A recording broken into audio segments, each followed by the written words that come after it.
ਵਾਹਿਗੁਰੂ ਜੀ ਕਾ ਖਾਲਸਾ ਵਾਹਿਗੁਰੂ ਜੀ ਕੀ ਫਤਿਹ। ਜਿਸ ਪ੍ਰਕਾਰ ਅੱਗੇ ਲੜੀਵਾਰ ਕਥਾ ਚੱਲ ਰਹੀ ਹੈ, ਸੁਣਨਾ ਕਰੋ ਜੀ। ਸ੍ਰੀ ਵਾਹਿਗੁਰੂ ਜੀ। ਜੇ ਜੁਗ ਚਾਰੇ ਆਰਜਾ ਹੋਰ ਦਸੂਣੀ ਹੋਏ। ਸਿੱਧਾਂ ਦਾ ਪ੍ਰਸ਼ਨ ਹੈ, ਪ੍ਰਸ਼ਨ ਨਹੀਂ ਹੈ, ਲਾਲਚ ਦੇ ਰਹੇ ਹਨ ਗੁਰੂ ਨਾਨਕ। ਕਹਿੰਦੇ ਜੇ ਤੁਸੀਂ ਸਾਡਾ ਯੋਗ ਮਤ ਧਾਰਨ ਕਰ ਲਓ, ਯੋਗ ਮਤ ਦੇ ਅਨੁਸਾਰ ਜਿੰਨੀ ਮਰਜ਼ੀ ਲੰਮੀ ਉਮਰ ਕਰ ਲਓ। ਉਹਨਾਂ ਨੇ ਦੇਖ ਲਿਆ ਵੀ ਹੀਰੇ ਪੰਨਿਆਂ ਦਾ, ਮਾਇਆ ਦਾ ਲਾਲਚ ਤਾਂ ਹੈ ਨਹੀਂ ਇਹਨਾਂ ਨੂੰ। ਅਸੀਂ ਕਹਿ ਕੇ ਦੇਖ ਲਿਆ ਵੀ ਤੀਰਥਾਂ 'ਤੇ ਹੀਰੇ ਪੰਨੇ ਮਿਲ ਜਾਂਦੇ ਨੇ, ਰਤਨ ਮਿਲ ਜਾਂਦੇ ਨੇ, ਉਹਦੇ 'ਤੇ ਲਵਾਈਮਾਨ ਨਹੀਂ ਹੋਏ। ਵੀ ਲੰਮੀ ਉਮਰ ਦਾ ਤਾਂ ਹਰੇਕ ਨੂੰ ਲਾਲਚ ਹੁੰਦਾ ਹੀ ਹੈ ਨਾ, ਵੀ ਮੇਰੀ ਉਮਰ ਹੋਰ ਜ਼ਿਆਦਾ ਵੱਡੀ ਹੋਵੇ। ਕਹਿੰਦੇ ਵੀ ਜੇ ਤੁਸੀਂ ਯੋਗ ਧਾਰਨ ਕਰ ਲਵੋ, ਤੁਸੀਂ ਉਮਰ ਬਹੁਤ ਲੰਮੀ ਹੋ ਜੂ। ਮਹਾਰਾਜ ਕਹਿੰਦੇ ਕਿੰਨੀ ਕੁ ਲੰਮੀ ਹੋ ਜੂ? ਉਹਨਾਂ ਨੇ ਕਿਹਾ ਵੀ ਗੱਲ ਸੂਤ ਆ ਗਈ, ਵੀ ਇਹਨਾਂ ਦੇ ਮਨ 'ਚ ਪਿਆ ਖਿਆਲ ਪੈਦਾ ਹੋ ਗਿਆ। ਕਹਿੰਦੇ ਜੀ ਸਾਡੇ ਤਾਂ ਇਹੋ ਜਿਹੇ ਯੋਗੀ ਨੇ ਜਿਹੜੇ 4 ਯੁੱਗਾਂ ਦੀ ਉਮਰ ਵੀ ਕਰ ਸਕਦੇ। ਇਸ ਕਰਕੇ ਲੰਮੀ ਉਮਰ ਜਾਓ, ਆਪਣੇ ਜ਼ਿੰਦਗੀ ਦਾ ਆਨੰਦ ਮਾਣੋ। ਇਹ ਮਹਾਰਾਜ ਸਾਹਿਬ ਜੀ ਨੇ ਫਿਰ ਇਹ ਪਾਵਨ ਵਚਨ ਕਹਿੰਦੇ, ਜੇ ਯੁੱਗ ਚਾਰੇ ਆਰਜਾ, ਆਰਜਾ ਦਾ ਮਤਲਬ ਹੀ ਉਮਰ ਹੁੰਦਾ ਹੈ। ਕਹਿੰਦੇ ਸਿੱਧੋ ਵੀ ਤੁਸੀਂ ਜਿਹੜੀ 4 ਯੁੱਗਾਂ ਦੀ ਉਮਰ ਦੀ ਗੱਲ ਕਰੀਏ, ਜੇਕਰ ਚਾਰੇ ਯੁੱਗਾਂ ਦੀ ਆਰਜਾ ਉਮਰ ਹੋ ਜਾਵੇ, ਤੁਸੀਂ ਤਾਂ ਇੰਨੀ ਕੁ ਗੱਲ ਕੀਤੀ ਵੀ 4 ਯੁੱਗਾਂ ਦੀ ਉਮਰ ਹੋ ਜਾਵੇ। ਕਹਿੰਦੇ ਮੈਂ ਤੁਹਾਨੂੰ ਦੱਸਦਾ ਵੀ ਹੋਰ ਦਸੂਣੀ ਹੋਏ, ਤੇ ਜਿਹਨੂੰ 10 ਗੁਣਾ ਹੋਰ ਕਰ ਲਈਏ ਤਾਂ 40 ਯੁੱਗ ਹੋ ਜਾਂਦੇ ਨੇ। 40 ਯੁੱਗਾਂ ਦੀ ਹੋ ਜਾਵੇ, ਜਾਂ ਉਹਦੇ 'ਚ 4 ਮਿਲਾ ਲਈਏ 44 ਯੁੱਗਾਂ ਦੀ ਹੋ ਜਾਵੇ। ਕਹਿੰਦੇ ਫਿਰ ਕੀ ਹੋਏਗਾ? ਜਿਹੜੀਆਂ ਇਹ ਯੁੱਗਾਂ ਦੀਆਂ ਉਮਰਾਂ ਨੇ, ਸਤਯੁਗ ਦੀ ਜਿਹੜੀ ਉਮਰ ਹੈ ਉਹ 17,28,000 ਵਰ੍ਹੇ ਦੀ ਹੈ, ਅਤੇ ਜਿਹੜੀ ਤ੍ਰੇਤੇ ਦੀ ਉਮਰ ਹੈ ਉਹ 12,96,000 ਹੈ। ਜਿਹੜੀ ਦੁਆਪਰ ਦੀ ਉਮਰ ਹੈ 8,64,000 ਸਾਲ ਹੈ। ਜਿਹੜੀ ਕਲਯੁਗ ਦੀ ਉਮਰ ਹੈ ਉਹ 4,32,000 ਇਹਦੀ ਉਮਰ ਹੈ। ਚਾਰੇ ਯੁੱਗਾਂ ਦਾ ਉਮਰ ਦਾ ਜੋੜ ਕਰੀਏ ਤਾਂ 43,20,000 ਸਾਲ ਬਣਦੀ ਹੈ। ਅਤੇ ਇਸ ਕਰਕੇ ਇਹ ਜਿਹੜੀ ਸਾਰੀ ਉਮਰ ਹੈ, ਐਡੀ ਵੱਡੀ ਲੰਬੀ ਉਮਰ ਹੋ ਵੀ ਜਾਵੇ ਤਾਂ ਫਿਰ ਕਿੱਡੀ ਕੁ ਵੱਡੀ ਗੱਲ ਹੈ। ਵੱਡੀ ਉਮਰ ਦੇ ਪਾਉਣ ਵਾਲਿਆਂ ਦਾ ਜ਼ਿਕਰ ਧਾਰਮਿਕ ਗ੍ਰੰਥਾਂ 'ਚ ਬਹੁਤ ਬੜਾ ਮਿਲਦਾ ਹੈ। ਭਾਈ ਗੁਰਦਾਸ ਸਾਹਿਬ ਜੀ ਨੇ ਪਾਵਨ ਬਚਨ ਕਹੀ ਹੈ। ਅਧਿਆਤਮ ਪ੍ਰਕਾਸ਼ ਵਾਲੇ ਨੇ ਸਵਈਆ ਲਿਖਿਆ, ਪੰਡਿਤ ਸੁਖਦੇਵ ਸਿੰਘ ਜੀ ਨੇ, 17,00,028 ਹੈ ਜੁਗ ਸਤ ਚਹੋਂ ਪਗ ਜਾਨੋ, 12,00,096 ਤੇਤਾ ਤਹੀਂ ਪਗ ਤੀਨ ਬਖਾਨੋ, 8,00,064 द्वापर दोए पग धर्म के मानो, 400,32,000 को है कल एक पगै ठहरन। भाई गुरदास साहब जी ने कहा बड़ी आरजा इंद्र दी, इंद्रपुरी बिच राज कमावै, 14 इंद्र बनासपत, ब्रह्मे दा एक दिवस विहावै। ब्रह्मा के एक दिन विच 14 इंद्र राज करके समाप्त हो जाते हैं। ये बड़ी उम्र वालियां दी गल है। फिर ब्रह्मा की 100 साल की उम्र है, धंधे ही ब्रह्मा मरै, लोमस का एक रोम शीशी जाव है। जदों ब्रह्मा मरदा है 100 साल की उम्र भोग के, लोमस ऋषि का एक रोम जिहड़ा है वो पट दिंदा है, एक रोम उहदा छिददा नास हुंदा है। शेष महीस बखाणीआं, शेष महेश बखाणीआं, चिरंजीवी होए शांत ना आवे। शांति नहीं इन्हां नूं। जोग भोग जप तप कणे, लोक वेद सिमरन ना सुहावै, आप गणाए ना सहज समावै। इस पंक्ति भाई गुरदास दे भी आप गणाए, जिहड़ा अपने आप नूं गणाउंदा है हौमे दे सहित, ना सहज समावै, शांति नहीं आउंदी। आप गवाए, जे आप नूं गवा देवे, ना सहज समावै, आप गणाए ना सहज समावै, विश्राम दे नाल ही 2 अर्थ बन जाते हैं। तो इस करके कहते ये पदवी उन्होंने एडी बड़ी उम्र तो मिल गई, सहज दे विच नहीं समा सका। ਜੇ ਆਪ ਗਵਾਇਨ ਆਪ ਗਵਾ ਦੇਣ ਤਾਂ ਸਹਿਜ ਦੇ ਵਿੱਚ ਵੀ ਸਮਾ ਸਕਦੇ ਨੇ। ਉਹ ਇਸ ਤਰ੍ਹਾਂ ਦੀ ਬਾਤ ਹੈ। ਅਤੇ ਮਹਾਰਾਜ ਸਾਹਿਬ ਜੀ ਨੇ ਇਹ ਲੰਮੀ ਉਮਰ ਪਾਉਣ ਵਾਲਿਆਂ ਦਾ ਫਾਇਦਾ ਕੋਈ ਨਹੀਂ। ਮਹਾਰਾਜ ਕਹਿੰਦੇ ਇਹਦੇ 'ਚ ਇਤਿਹਾਸ 'ਚ ਵੀ ਹੋਰ ਵੀ ਵਿਚਾਰਾਂ ਹੁੰਦੀਆਂ, ਬਿਨ ਸਿਮਰਨ ਜੋ ਜੀਵਨ ਬਲਣਾ ਸਰਪ ਜੈਸੇ ਅਰ ਜਾਰੀ। ਕਿੱਡੀ ਕੁ ਵੱਡੀ ਗੱਲ ਹੈ। ਕਹਿੰਦੇ ਸੱਪ ਦੀ ਬਥੇਰੀ ਲੰਮੀ ਉਮਰ ਹੁੰਦੀ ਹੈ, ਕਾਂ ਦੀ ਬੜੀ ਲੰਮੀ ਉਮਰ ਮੰਨੀ ਗਈ ਹੈ। ਬਿਨ ਸਿਮਰਨ ਕੋਟ ਵਰਖ ਜੀਵੈ ਸਗਲੀ ਔਧ ਬਿਰਥਾਨਦ। ਉਹ ਤਾਂ ਬਿਰਥ ਹੀ ਹੈ ਨਾ। ਕੋਟ ਕੋਟੀ ਮੇਰੀ ਆਰਜਾ ਪਵਨ ਪੀਆ ਨਾ ਪਿਆਓ, ਮਹਾਰਾਜ ਨੇ ਕਿਹਾ। ਹੁਣ ਸੰਤੋਖਾ ਰਿਖੀ ਸੀ, ਉਹ ਕੋਈ ਛੋਟੀ ਉਮਰ ਸੀ ਉਸ ਦੀ। ਅਤੇ ਮਹਾਰਾਜ ਸਾਹਿਬ ਗੁਰੂ ਅਰਜਨ ਦੇਵ ਜੀ ਦੇ ਵੇਲੇ ਜਦੋਂ ਸਰੋਵਰ ਦੀ ਖੁਦਬਾਈ ਕਰ ਰਹੇ ਸੀ ਮਹਾਰਾਜ ਸਾਹਿਬ ਸੰਤੋਖਸਰ ਦੀ, 5 ਸਰੋਵਰ ਨਾ ਅੰਮ੍ਰਿਤਸਰ ਸਾਹਿਬ, ਉਹ ਪੜ੍ਹਦਿਆਂ ਕਹੀ ਕਿਸੇ ਪੱਕੇ ਥਾਂ 'ਤੇ ਜਾ ਕੇ ਬਚਣ ਲੱਗ ਪਈ। ਅਤੇ ਬੜੀ ਕਰੜੀ ਜਗ੍ਹਾ ਆ ਗਈ ਅਤੇ ਪੱਥਰ ਦੇ ਉੱਤੇ ਗਿਣਤੀਆਂ ਕੜੀਆਂ ਲੱਗਣ ਲੱਗੀਆਂ। ਗੁਰੂ ਅਰਜਨ ਦੇਵ ਜੀ ਕੋਲ ਜਾ ਕੇ ਸਿੱਖਾਂ ਨੂੰ ਬੇਨਤੀ, ਮਹਾਰਾਜ ਬੜਾ ਕਰੜਾ ਜਿਹਾ ਇੱਕ ਥਾਂ ਆ ਗਿਆ ਹੈ, ਵੀ ਐਂ ਪੱਥਰ ਜਿਹਾ ਹੀ ਦਿਖ ਰਿਹਾ ਕੋਈ ਵੀ, ਕੀ ਹੁਕਮ ਹੈ? ਮਹਾਰਾਜ ਹੱਸ ਕੇ ਕਹਿੰਦੇ ਸੰਭਾਲ ਕੇ ਪੜ੍ਹਿਓ। ਬਾਬਾ ਬੁੱਢਾ ਸਾਹਿਬ ਨੂੰ ਕਹਿੰਦੇ ਤੁਸੀਂ ਕੋਲ ਜਾਓ, ਉਹ ਮੱਠ ਹੈ। ਕਹਿੰਦੇ ਉਹ ਮੱਠ ਦੇ ਵਿੱਚ ਇੱਕ ਯੋਗੀ ਬੈਠਾ ਹੈ, ਸੰਭਾਲ ਕੇ ਬਾਹਰ ਕੱਢਿਓ। ਇਤਿਹਾਸ 'ਚ ਸਾਰਾ ਬਚਨ ਹੁੰਦਾ ਹੈ। ਉਹ ਪੜ੍ਹਦਿਆਂ ਮੱਠ ਨਿਕਲਿਆ ਆਇਆ ਅਤੇ ਉਹ ਪੱਥਰ ਦੀ ਉਹ ਸਿਲਾ ਮੂਹਰੇ ਖਿੜਕੀ ਲੱਗੀ। ਕਹਿਣ ਲੱਗੇ ਮਹਾਰਾਜ ਦਰਵਾਜ਼ਾ ਹੈ, ਪੱਥਰ ਦੇ ਲੱਗਿਆ ਸਿਲ। ਮਹਾਰਾਜ ਕਹਿੰਦੇ ਇਸ ਤਰ੍ਹਾਂ ਕਰਿਓ, ਖੋਲ੍ਹਿਓ ਨਾ ਹਾਲੇ, ਪਹਿਲਾਂ ਰੂੰ ਲੈ ਕੇ ਆਓ। ਬਹੁਤ ਖੁੱਲ੍ਹੀ ਰੂੰ ਲੈ ਆਉਂਦੀ। ਅਤੇ ਆਲੇ ਦੁਆਲੇ ਕਹਿੰਦੇ ਵੀ ਬਾਹਰ ਦੇ ਵਾਤਾਵਰਨ ਦੀ ਹਵਾ ਨਾ ਲੱਗ ਜਾਵੇ, ਨਹੀਂ ਨੁਕਸਾਨ ਹੋ ਜੂ ਸਰੀਰ ਦਾ। ਵੀ ਇਹ ਬਾਹਰ ਦਾ ਤਾਪਮਾਨ ਹੋਰ ਹੈ, ਅੰਦਰ ਦਾ ਹੋਰ ਹੁੰਦਾ। ਪਰਦਾ ਕਰਕੇ ਪਲੰਘਾ ਤਿਆਰ ਕਰਿਆ ਹੋਇਆ ਅਤੇ ਉਹ ਜੋਗੀ ਦੀ ਸਮਾਧੀ ਲੱਗਿਆ, ਐਂ ਲੱਗਿਆ ਜਿਵੇਂ ਹੱਡੀਆਂ ਦਾ ਪੰਜਰਾ ਹੀ ਹੁੰਦਾ, ਹੋਰ ਕੁਛ ਨਹੀਂ ਹੁੰਦਾ।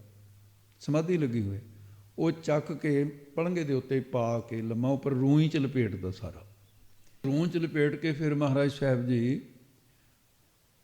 ਇਹ ਕਹਿਣ ਲੱਗੇ ਗੁਰਸਿੱਖੋ ਵੀ ਹੁਣ ਇਹਦੇ ਸਵਾਸ 10 ਦੁਆਰ ਚੜ੍ਹੇ ਹੋਏ ਨੇ, ਇਹ ਤਾਰਨੇ ਨੇ। ਵੀ ਇੱਕ ਤਾਂ ਸਿਰ ਦੀ ਮਾਲਿਸ਼ ਕਰੋ ਹੌਲੀ ਹੌਲੀ, ਇੱਕ ਇਹਦੇ ਪੈਰਾਂ ਦੀਆਂ ਤਲੀਆਂ ਚਸੋ, ਬਦਾਮ ਰੋਗ ਚਸਿਆ, ਕਸਤੂਰੀ ਵਗੈਰਾ ਸੰਘਾਈ। ਮਹਾਰਾਜ ਨੇ ਆਪਣੀ ਕਿਰਪਾ ਕੀਤੀ, ਤਾਂ ਬਹਾਨੇ ਸੀ ਬਾਹਰ ਦੇ। ਜੋਗੀ ਦੇ ਸਵਾਸ ਚੱਲ ਪਏ। ਹੁਣ ਤਾਣ ਜੇ ਹੈ ਨਹੀਂ, ਹੌਲੀ ਹੌਲੀ ਜੇ ਬੋਲਦਾ ਹੈ ਤਾਂ ਸਮਝ ਨਹੀਂ ਆਉਂਦੀ।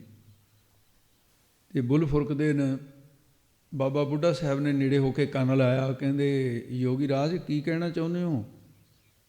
ਮਹਾਰਾਜ ਨੇ ਤਾਕਤ ਹੋਰ ਦਿੱਤੀ ਬੋਲਣ ਦੀ। ਕਹਿੰਦਾ ਭਾਈ ਤੁਸੀਂ ਕੌਣ ਹੋ? ਮੈਂ ਤਾਂ ਮੱਠ 'ਚ ਬੈਠਾ ਸੀ। ਕਹਿੰਦੇ ਜੀ ਅਸੀਂ ਤਾਂ ਇਨਸਾਨ ਹੀ ਹੈ, ਤੁਸੀਂ? ਕਹਿੰਦਾ ਅੱਛਾ ਯੁੱਗ ਕੌਣ ਹੈ? ਹੈਰਾਨ ਹੋ ਗਏ ਸਾਰੇ। ਮਹਾਰਾਜ ਤਾਂ ਸਰਾਣੇ ਵਾਲੇ ਬੈਠੇ। ਕਹਿੰਦਾ ਵੀ ਯੁੱਗ ਤਾਂ ਇਸ ਵੇਲੇ ਕਲਯੁੱਗ ਹੈ। ਕਹਿੰਦਾ ਓਹੋ ਕਲਯੁੱਗ ਆ ਗਿਆ? ਕਹਿੰਦੇ ਹਾਂ। ਕਹਿੰਦੇ ਜੋਗੀ ਰਾਜ ਤੂੰ ਕਦੋਂ ਕੁ ਬੈਠਾ ਹੈ ਇੱਥੇ ਮੱਠ 'ਚ? ਕਹਿੰਦਾ ਮੈਂ ਤਾਂ ਤ੍ਰੇਤੇ ਦਾ ਬੈਠਾ। ਦੁਆਪਰ ਯੁੱਗ ਲੰਘ ਗਿਆ। ਮੇਰੇ ਗੁਰੂ ਨੇ ਮੈਨੂੰ ਪੁਰਾਣਾ ਜਾਮ ਸਿਖਲਾ ਦਿੱਤਾ ਸੀ। ਮੈਂ 10 ਵਾਰ ਲੰਮੀ ਉਮਰ ਕਰ ਲਈ ਅਤੇ ਮੈਂ ਆਪਣੇ ਗੁਰੂ ਤੋਂ ਕਲਿਆਣ ਪੁੱਛੀ ਵੀ ਮੇਰੀ ਮੁਕਤੀ ਕਰ ਤੂੰ। ਉਹ ਕਹਿੰਦਾ ਮੁਕਤੀ ਤਾਂ ਮੈਂ ਦੇ ਨਹੀਂ ਸਕਦਾ, ਮੁਕਤੀ ਦੇ ਦਾਤੇ ਨੇ ਤਾਂ ਕਲਯੁੱਗ 'ਚ ਪ੍ਰਗਟ ਹੋਣਾ। ਤੇਰੀ ਵਸਤੂ ਉਹਨਾਂ ਦੇ ਕੋਲ ਹੈ, ਉਹ ਤੈਨੂੰ ਮੁਕਤ ਕਰਨਗੇ। ਰਾਜਯੋਗ ਦੀ ਗੱਦੀ ਚੱਲੂ, ਕਲਯੁੱਗ ਦੇ ਰਾਖੇ ਗੁਰੂ ਨਾਨਕ ਆਉਣਗੇ ਪਰਮੇਸ਼ਰ ਦਾ ਸਰੂਪ। ਉਹਨਾਂ ਦੇ 5ਵੇਂ ਥਾਂ 'ਤੇ ਗੁਰੂ ਅਰਜਨ ਦੇਵ ਜੀ ਹੋਣਗੇ ਅਤੇ ਉਹ ਤੇਰੀ ਕਲਿਆਣ ਕਰਨਗੇ। ਕਹਿੰਦਾ ਉਹ ਭਾਈ ਜੇ ਕਲਯੁੱਗ ਆ ਗਿਆ ਤਾਂ ਦੱਸੋ ਵੀ ਗੁਰੂ ਨਾਨਕ ਸਾਹਿਬ ਆ ਲਏ? ਕਹਿੰਦੇ ਹਾਂ ਜੀ ਆ ਲਏ। ਕਹਿੰਦੇ ਹੁਣ ਉਹਨਾਂ ਦੀ ਗੱਦੀ 'ਤੇ ਕੌਣ ਹੈ? ਕਹਿੰਦੇ ਸ੍ਰੀ ਗੁਰੂ ਅਰਜਨ ਦੇਵ ਜੀ ਮਹਾਰਾਜ। ਕਹਿੰਦੇ ਵੀ ਸਿੱਖੋ ਜਲਦੀ ਕਰੋ, ਮੈਨੂੰ ਗੁਰੂ ਦੇ ਦਰਸ਼ਨ ਕਰਾਓ। ਮਹਾਰਾਜ ਬੈਠੇ ਸਰਾਣੇ ਵਾਲੇ ਪਾਸੇ। ਕਹਿੰਦੇ ਵੀ ਆਹ ਗੁਰੂ ਸਾਹਿਬ। ਮਹਾਰਾਜ ਕਹਿੰਦੇ ਜੋਗੀ ਮੈਂ ਤੇਰੇ ਕੋਲ ਹੀ ਹਾਂ। ਬਸ ਉਸੇ ਵੇਲੇ ਸਾਧ ਸਿੰਘ ਕਰਵਟ ਲੈ ਕੇ ਨਾ ਕਹਿੰਦਾ ਵੀ ਮੇਰਾ ਮੱਥਾ ਗੁਰੂ ਨਾਨਕ ਦੇ ਚਰਨਾਂ 'ਤੇ 5ਵੇਂ ਥਾਂ 'ਤੇ ਜਿਹੜੇ ਗੱਦੀ ਦੇ ਮਾਲਕ, ਚਰਨ ਫੜੇ, ਚਰਨ ਸਪਰਸ਼ ਕਰਦਿਆਂ ਹੀ ਹੋਰ ਤਾਣ ਆਇਆ। ਮਹਾਰਾਜ ਨੇ ਸੰਭਾਲ ਕੇ ਬੈਠਿਆ। ਕਹਿੰਦੇ ਜੋਗੀ ਦੱਸ ਕੀ ਚਾਹੁੰਦਾ? ਜੇ ਹੋਰ ਉਮਰ ਚਾਹੁੰਦਾ ਤਾਂ ਜਿੰਨਾ ਚਿਰ ਮਰਜ਼ੀ ਹੋਰ ਜੀ ਲੈ, ਨਹੀਂ ਜਿਸ ਮਕਸਦ ਦੇ ਲਈ ਘਾਲਣਾ ਘਾਲੀ ਹੈ ਨਾ, ਉਹਦੇ ਨਾਂ 'ਤੇ ਸੰਤੋਖਸਰ ਹੈ ਨਾ, ਸੰਤੋਖਾ ਰਿਸ਼ੀ ਹੈ ਉਹਦਾ ਨਾਂ। ਫੂਟੋ ਆਂਡਾ ਭਰਮ ਕਾ ਮਨੇ ਪਿਆ ਪ੍ਰਗਾਸ। ਮਹਾਰਾਜ ਸਾਹਿਬ ਨੇ ਫਿਰ ਉਹ ਬ੍ਰਹਮ ਗਿਆਨ ਇੱਕੋ ਹੀ ਸ਼ਬਦ ਦੁਆਰਾ ਕਰਾਇਆ। ਗੁਰੂ ਅਰਜਨ ਦੇਵ ਦਾ ਸ਼ਬਦ ਅੱਗੇ ਚੱਲ ਕੇ ਆਊਗਾ ਲੜੀਵਾਰ ਕਥਾ 'ਚ। ਬ੍ਰਹਮ ਗਿਆਨ ਹੋ ਗਿਆ। ਬ੍ਰਹਮ ਗਿਆਨ ਹੋਣ ਤੋਂ ਬਾਅਦ ਮਹਾਰਾਜ ਨੇ ਜਦੋਂ ਪੁੱਛਿਆ, ਕਹਿੰਦੇ ਦੱਸ ਹੁਣ ਕੀ ਚਾਹੁੰਦਾ? ਤੇ ਲੰਮੀ ਉਮਰ ਚਾਹੀਦੀ ਹੈ। ਕਹਿੰਦਾ ਮਹਾਰਾਜ ਲੰਮੀ ਉਮਰ ਤਾਂ ਬਥੇਰੀ ਹੰਢਾ ਲਈ, ਲੰਮੀ ਉਮਰ 'ਚ ਕੀ ਲੱਭਿਆ? ਜਿਹੜਾ ਕੁਝ ਤੁਹਾਡੇ ਇੱਕ ਘੜੀ ਦੇ ਵਿੱਚ ਲੱਭਿਆ, ਮੈਨੂੰ ਤਾਂ 3 ਯੁੱਗਾਂ 'ਚ ਨਹੀਂ ਲੱਭਿਆ। ਇਹ ਹੁਣ ਮੈਨੂੰ ਆਤਮਾ ਦੀ ਲਖਤਾ ਹੋ ਗਈ, ਮਹਾਰਾਜ ਮੈਨੂੰ ਹੁਣ ਤੋਰ ਦਿਓ ਆਪਣੇ ਹੱਥੀਂ, ਤੇ ਮੈਂ ਹੁਣ ਜੋ ਪਾਉਣਾ ਸੀ ਪਾ ਲਿਆ। ਹੁਣ ਇਹ ਖੱਲੜ ਕਾਹਦੇ ਲਈ ਰੱਖਣਾ? ਹੁਣ ਤਾਂ ਬੋਝ ਲੱਗਦਾ, ਸਰੀਰ ਤਿਆਗ ਕੇ ਸੱਚਖੰਡ ਚਲਿਆ ਗਿਆ। ਤੋ ਇਸ ਕਰਕੇ ਇੰਨੀਆਂ ਇੰਨੀਆਂ ਲੰਮੀਆਂ ਉਮਰਾਂ ਵਾਲੇ ਸੰਸਾਰ ਵਿੱਚ ਹੋ ਵਿਚਰੇ। ਮਹਾਰਾਜ ਕਹਿੰਦੇ ਹੋਰ ਦਸੋਣੀ ਹੋਏ, ਐਡੀ ਵੱਡੀ ਉਮਰ ਵੀ ਹੋ ਜਾਵੇ ਫੇਰ ਕੀ ਹੋ ਗਿਆ? ਲੰਮੀ ਉਮਰ ਕਾਗਾ ਨਾਗਾਂ ਦੀ ਥੋੜ੍ਹੀ ਹੈ। ਮਹਾਰਾਜ ਨੇ ਖੰਡਨ ਕਰਤਾ, ਕਹਿੰਦੇ ਇਹ ਉਮਰਾਂ ਦੇ ਨਾਲ ਕੀ ਪ੍ਰਾਪਤ ਹੋ ਜਾਂਦਾ ਹੈ? ਨਵਾ ਖੰਡਾ ਵਿੱਚ ਜਾਣੀਐ, ਨਾਲ ਚੱਲੈ ਸਭ ਕੋਏ। ਇਹ ਸਿੱਧੋ ਜੇਕਰ ਪੁਰਸ਼ 9 ਖੰਡ ਜਿਹੜੇ ਨੇ ਸਾਰੀ ਧਰਤੀ, ਉਹਨਾਂ ਤੇ ਜਾਣਿਆ ਜਾਵੇ, ਤੇ ਸਭ ਕੋਈ ਸਾਰੇ ਲੋਕ ਸਤਿਕਾਰ ਵਾਸਤੇ ਨਾਲ ਨਾਲ ਵੀ ਤੁਰਨ ਉਹਦੇ ਅੱਗੇ ਪਿੱਛੇ, ਜਿਵੇਂ ਅਫਸਰਾਂ ਦੇ, ਮਿਨਿਸਟਰਾਂ ਦੇ, ਪ੍ਰਧਾਨ ਮੰਤਰੀ ਦੇ ਤੁਰੇ ਫਿਰਦੇ ਨੇ, ਐਕਣ ਸਤਿਕਾਰ ਵਾਸਤੇ ਨਾਲ ਚੱਲੇ ਸਭ ਕੋਏ।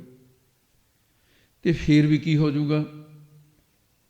ਸਿੱਧਾ ਨਹੀਂ ਤਾਂ ਸਿਰਫ ਉਮਰ ਦੀ ਗੱਲ ਕੀਤੀ ਸੀ ਮਹਾਰਾਜ ਸਾਹਿਬ, ਕਹਿੰਦੇ 9 ਖੰਡਾਂ ਦੇ ਵਿੱਚ ਪ੍ਰਸਿੱਧੀ ਵੀ ਹੋ ਜਾਵੇ। 9 ਖੰਡ ਕਿਹੜੇ ਨੇ? ਸਾਰੀ ਧਰਤੀ 9 ਖੰਡਾਂ 'ਚ ਵੰਡੀ ਹੋਈ ਹੈ। ਇੱਕ ਅਜਨਾਬ ਰਾਜਾ ਹੋਇਆ, ਬਹੁਤ ਵੱਡਾ ਪ੍ਰਤਾਪੀ ਰਾਜਾ ਸੀ। ਅਜਨਾਬ ਸੀ ਉਹਦਾ ਨਾਮ। ਉਹਦੇ ਪੁੱਤਰਾਂ ਦੇ ਨਾਮ ਤੇ ਸਾਰੇ ਖੰਡ ਜਿਹੜੇ ਨੇ ਉਹਨਾਂ ਦੇ ਨਾਂ ਤੇ, ਉਹਨੇ ਰਾਜ ਦਿੱਤਾ ਸੀ, ਸਾਰਿਆਂ ਨੂੰ ਵੰਡ ਕੇ ਰਾਜ ਦਿੱਤਾ ਸੀ। 9 ਸੀ ਪੁੱਤ ਉਹਦੇ। ਤੇ ਭਰਤ ਨਾਮ ਦਾ ਉਹਦਾ ਹੀ ਪੁੱਤਰ ਸੀ, ਉਹਦੇ ਨਾਂ ਤੇ ਭਾਰਤ ਖੰਡ ਹੈ।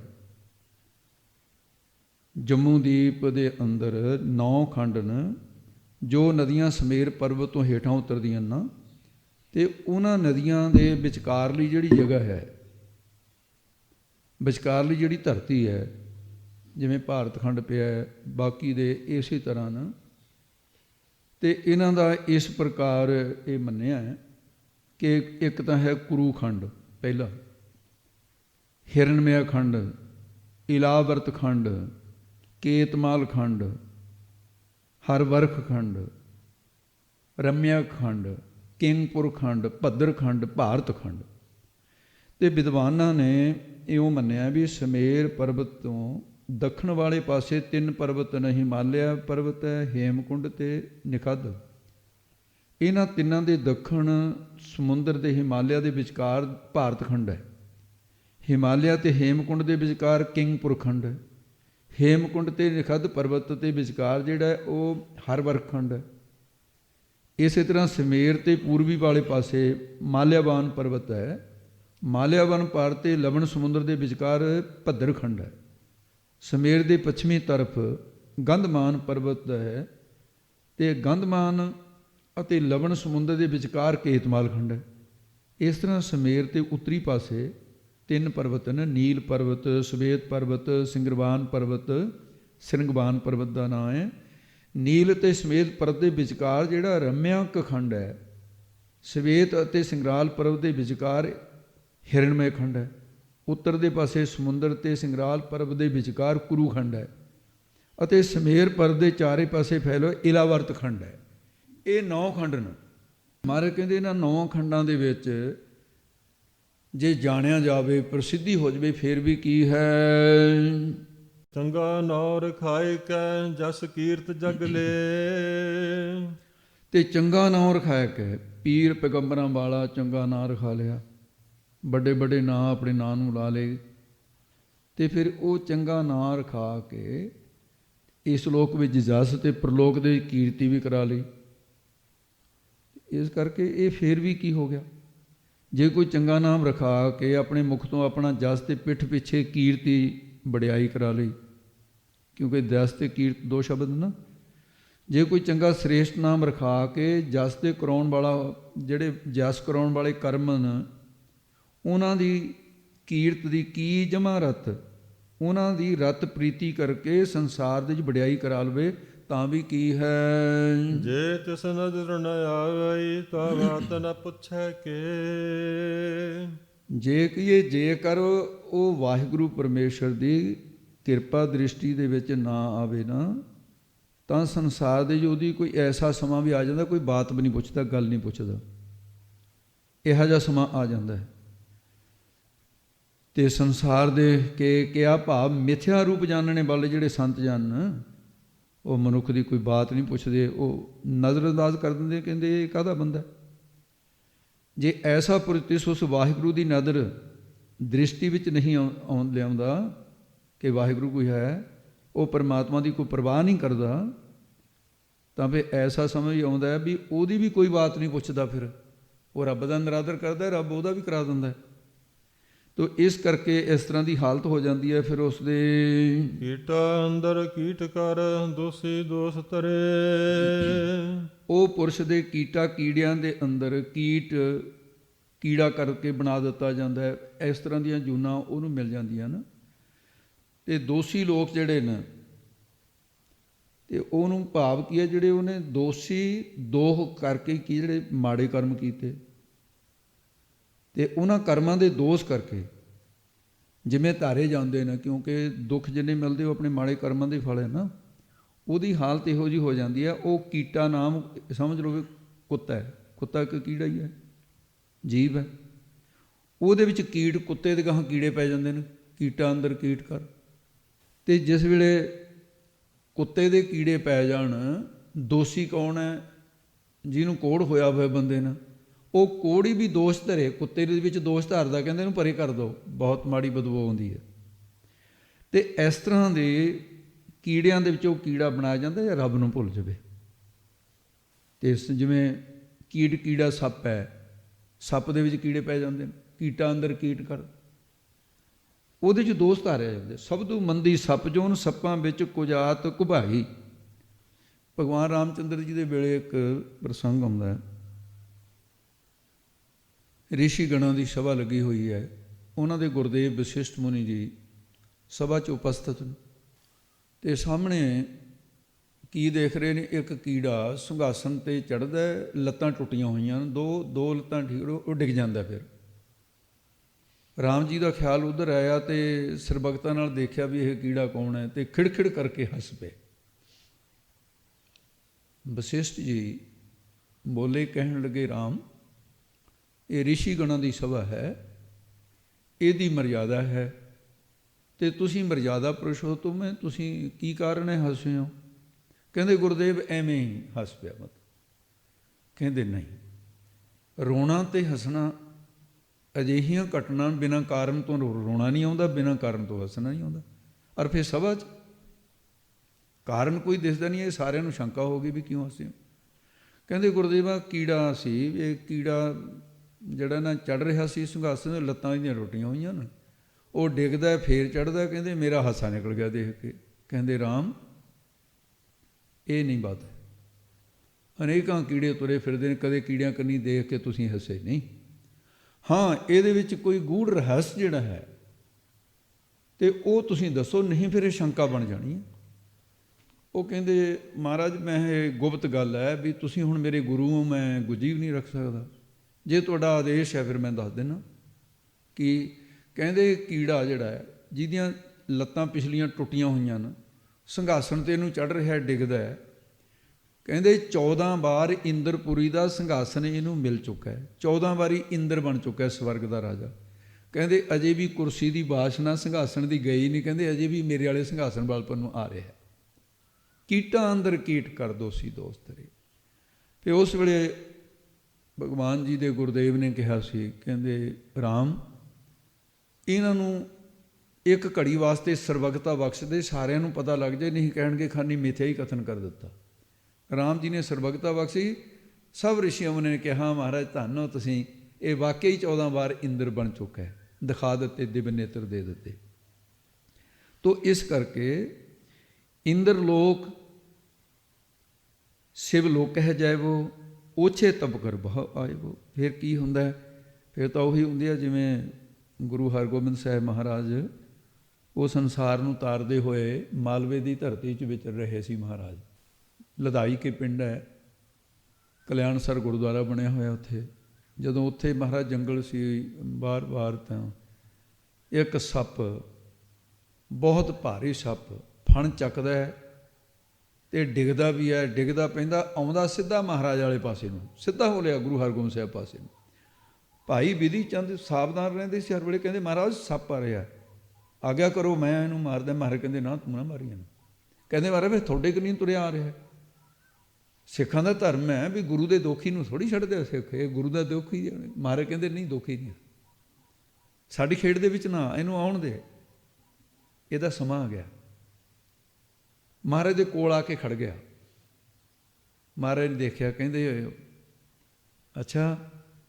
ਮਹਾਰਾਜ ਸਾਹਿਬ ਨੇ ਆਪਣਾ ਜੋੜੇ ਦੇ ਚੋਂ ਪੈਰ ਸੱਜਾ ਕੱਢਿਆ ਅਤੇ ਉਹਦੇ ਸਿਰ ਦੇ ਉੱਤੇ, ਫਣ ਦੇ ਉੱਤੇ ਇਸ ਤਰ੍ਹਾਂ ਲਾ ਦਿੱਤਾ। ਪਰ ਲਾਉਣ ਦੀ ਦੇਰ ਸੀ ਜਦੋਂ ਪ੍ਰਾਣ ਤਿਆਗ ਗਏ। ਜਦੋਂ ਪ੍ਰਾਣ ਤਿਆਗੇ ਫਿਰ ਬਿਧੀ ਚੰਦ ਕਹਿਣ ਲੱਗਿਆ, ਮਹਾਰਾਜ ਵੀ ਹੁਣ ਗੱਲ ਗੁਪਤੀ ਨਾ ਰੱਖੋ, ਰਾਮਚੰਦਰ ਵਾਂਗੂ ਜਿਵੇਂ ਉਹ ਕੀੜੇ ਦੀ ਗੱਲ ਕਹੀ ਸੀ। ਇਹ ਕੌਣ ਹੈ?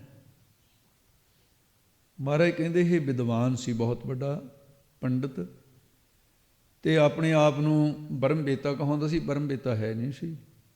ਪੂਜਾ ਕਰਾਉਣ ਵਾਸਤੇ ਚੇਲੇ ਚੇਲੀਆਂ ਬਹੁਤ ਬਣਾਏ ਹੋਏ ਸੀ ਇਹਨੇ, ਅਤੇ ਉਹਨਾਂ ਨੂੰ ਕਹਿੰਦਾ ਸੀ ਵੀ ਮੈਂ ਤੁਹਾਨੂੰ ਮੁਕਤੀ ਦੇਵਾਂਗਾ, ਤੁਸੀਂ ਮੈਨੂੰ ਪਦਾਰਥ, ਉਹਨਾਂ ਦੇ ਪਦਾਰਥ ਖਾਏਂਗੇ, ਮੁਕਤੀ ਦਾ ਇਹਦੀ ਆਪ ਨਹੀਂ ਹੋਈ। ਉਹਨਾਂ ਨੂੰ ਤਾਂ ਗਾਹਾਂ ਦੇ ਕਬੀਰ, ਮਾਏ ਮੁੰਡੋ ਤਹਿ ਗੁਰੂ ਕੀ ਜਾਤੇ ਭਰਮ ਨਾ ਜਾਏ, ਆਪ ਡੁੱਬੇ ਚੋ ਵੇਦ ਮੈਂ ਚੇਲੇ ਦੀਏ ਬਹਾਏ।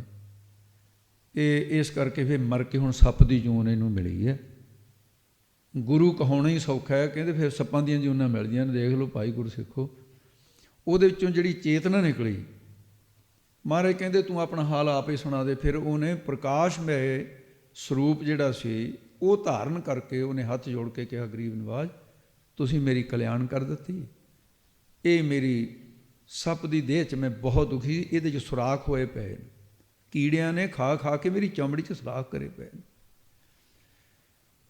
ਅਤੇ ਮਹਾਰਾਜ ਸਾਹਿਬ ਕਹਿੰਦੇ ਆਪਣੀ ਵਿਥਿਆ ਆਪ ਕਹੋ ਕਿ, ਕਹਿੰਦਾ ਜੀ ਜਿਹੜੇ ਮੈਂ ਚੇਲੇ ਚੇਲੀਆਂ ਦਾ ਪਦਾਰਥ ਖਾਂਦਾ ਰਿਹਾ, ਅਤੇ ਉਹ ਹੁਣ ਸਾਰੇ ਮੇਰੇ ਕੀੜੇ ਬਣ ਕੇ, ਚਿੱਟੇ ਰੰਗ ਦੇ ਬਰੀਕ ਬਰੀਕ ਕੀੜੇ ਜਿਹੜੇ ਸੀ, ਉਹ ਚੇਲੇ ਚੇਲੀਆਂ ਸਾਰਾ ਹੀ ਮੇਰੇ ਜਿਸਮ ਦੇ ਵਿੱਚ ਹੀ ਨਾ ਮੈਨੂੰ ਖਾ ਰਹੇ ਨੇ ਹੁਣ। ਅਤੇ ਮਹਾਰਾਜ ਨੂੰ ਤਰਸ ਆਇਆ, ਕਹਿੰਦੇ ਚੰਗਾ, ਜਾਂ ਤੇਰੀ ਕਲਿਆਣ ਕੀਤੀ, ਤੇਰੇ ਚੇਲੇ ਚੇਲੀਆਂ ਨੂੰ ਮਨੁੱਖਾ ਸਿਰੇ ਮਿਲ ਜੂਗਾ। ਜੇ ਸਿੱਖੀ ਧਾਰਨ ਕਰਨਗੇ, ਕਹਿੰਦੇ ਫਿਰ ਉਹਨਾਂ ਦਾ ਬਚਾਅ ਹੋ ਜਾਊਗਾ, ਕਲਿਆਣ ਹੋ ਜਾਊਗੀ। ਤੇਰੀ ਤਾਂ ਸਿੱਧੇ ਤੌਰ 'ਤੇ ਹੋ ਗਏ। ਮਹਾਰਾਜ ਨੇ ਕਿਉਂ ਸਾਰਿਆਂ ਦਾ ਉਹਨਾਂ ਦੀ ਕਲਿਆਣ ਕੀਤੀ ਹੈ। ਕੀਟਾ ਅੰਦਰ ਕੀਟ ਕਰ, ਦੋਸ਼ੀ ਦੋਸ਼ ਤਰੇ, ਇਹਦੇ 'ਤੇ ਵਿਚਾਰ। ਅੱਗੇ ਹੁਣ ਮਹਾਰਾਜ ਸਾਹਿਬ ਜੀ ਹੋਰ ਫਰਮਾਨ ਕਰਦੇ ਹਨ, ਨਾਨਕ ਨਿਰਗੁਣ ਗੁਣ ਕਰੇ, ਗੁਣਵੰਤਿਆ ਗੁਣ ਦੇ। ਤੇ ਗੁਰੂ ਨਾਨਕ ਸਾਹਿਬ ਮਹਾਰਾਜ ਨੇ ਆਪਣੀ ਮੋਹਰ ਲਾਈ ਸ਼ਬਦ ਦੇ ਵਿੱਚ, ਨਾਨਕ ਨਿਰਗੁਣ ਗੁਣ ਕਰੇ।